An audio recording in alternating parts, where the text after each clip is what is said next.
One of the most amazing success stories in collegiate athletics today is that of Gibsonville's Debbie Yao. It started as a collegiate dropout, and yet it's a success story at the University of Maryland, an athletic program now with 24 intercollegiate varsity sports, a budget of $24 million, 350 employees, and $200 million in facilities, not to mention 15 national championships won in the 14 years of her tenure as the first female athletic director in Atlantic Coast Conference history.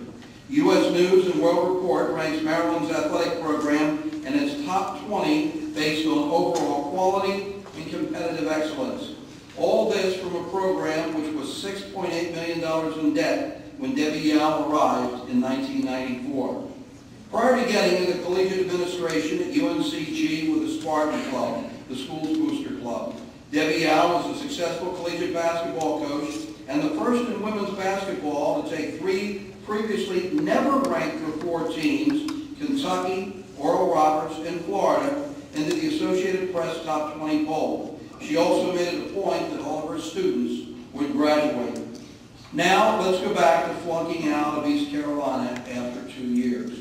18 months later, after bouncing around from one fast food restaurant to another, her sister Kay, now a Naismith National Basketball Hall of Famer, and a member of 7 different Halls of Fame, including the charter class of the Guilford County Sports Hall of Fame in 2005, Kay convinced Debbie to join her at Elon. Kay was the coach, Debbie was the player. The connection was made, the light went on, and Debbie Yao has been going all ahead full ever since. Because of heavy in-season commitments in Maryland, please welcome Irwin Smallwood, who will be accepting Debbie Yao's induction tonight as a member of the 2007, the class of 2007 of the Guilford County Sports Hall of Fame.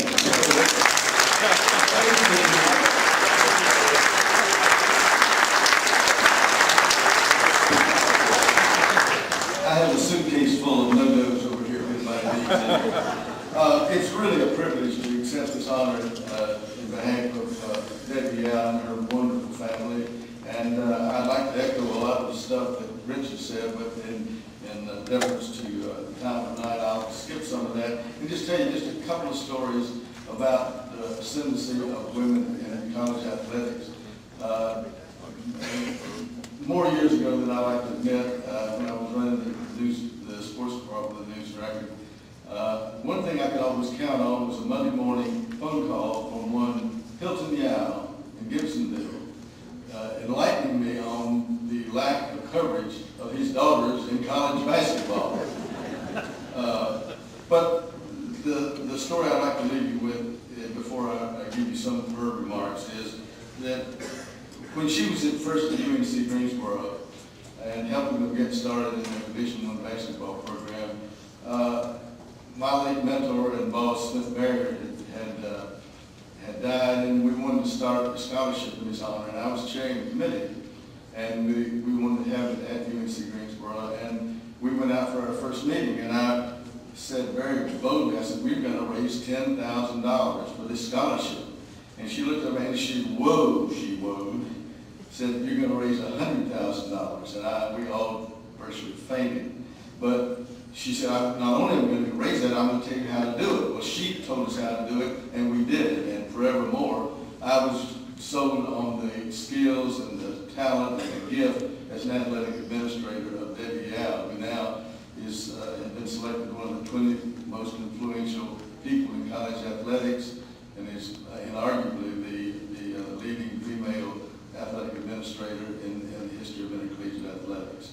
Well, let me now tell you what she said and what he asked me to say to you tonight. She says, tonight I am in College Park fulfilling my duties as the Terrapin Director of Athletics here in the midst of the football season. For that reason, I'm unable to join you in person. The blessings of being honored and being born and raised in Guilford County has played a significant and positive role in my life. The Guilford County school system of the 1960s provided formal organized sports opportunities for girls from junior high through high school, just as it did for the boys. At that time, of course, I had no idea that other girls were not so blessed and did not have that type of opportunity. She goes on, my love of sport, and basketball in particular, occupied most of my free time in high school and junior high. I can only imagine the trouble I would have likely been in if it were not for the practices, competitions, and focus that sports gave to my life. In this day and age, women often take for granted the opportunity to compete in organized sport, but I will never forget that there was a time when to do so was the exception rather than the rule. Please know how grateful I am for this honor and how much I treasure my home state and my home county. A better place to be raised simply does not exist. In fact, upon retirement in 12 years or so, my husband Bill and I plan to settle in Guilford County. He is a good Texan who has come to appreciate North Carolina during our 25 years together. And may God bless each of you and keep you safe as you travel home this evening. Thank you very much.